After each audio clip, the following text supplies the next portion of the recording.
बच्चू कडू यांची आप्पासाहेब ढूस यांच्या निवासस्थानी सदिच्छा भेट।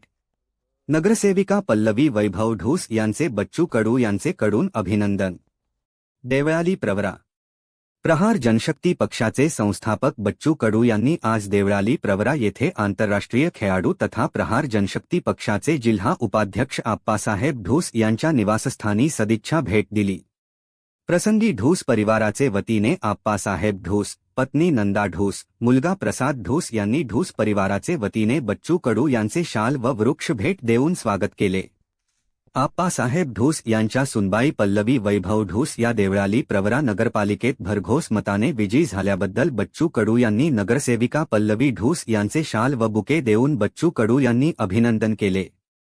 प्रसंगी देवा ओमप्रकाश कडू, प्रहार जनशक्ती पक्षाचे जिल्हाध्यक्ष ज्ञानेश्वर सांगळे, युवा जिल्हाध्यक्ष पांडुरंग अवताडे, संपर्क प्रमुख विनोदसिंग परदेशी, बाळासाहेब खरजुले, संदीप पाखरे, सचिन साबळे, अमोल जोगदंड, उद्धव चव्हाण, शहर प्रमुख विशाल शिरसाट, विधी किरण दहातोंडे, शेखर गोरडे, आंतरराष्ट्रीय खेळाडू आप्पासाहेब ढूस यांच्या सौभाग्यवती नंदा ढूस, चिरंजीव प्रसाद ढूस, सुनबाई नगरसेविका पल्लवी वैभव ढूस, श्रीरामपूर विधानसभा मतदारसंघ प्रमुख चंद्रकांत कराळे, सदस्य किरण पंडित, देवळाली प्रवरा शहर प्रमुख प्रकाश वाकळे, महिला शहर प्रमुख भाग्यश्री कदम, राहुरी फॅक्टरी महिला शहर प्रमुख रजनीताई कांबळे, शहर संपर्क प्रमुख गणेश भालके, शहर संघटक सुनील कदम, प्रभाकर कांबळे, हर्ष कांबळे आदी उपस्थित होते।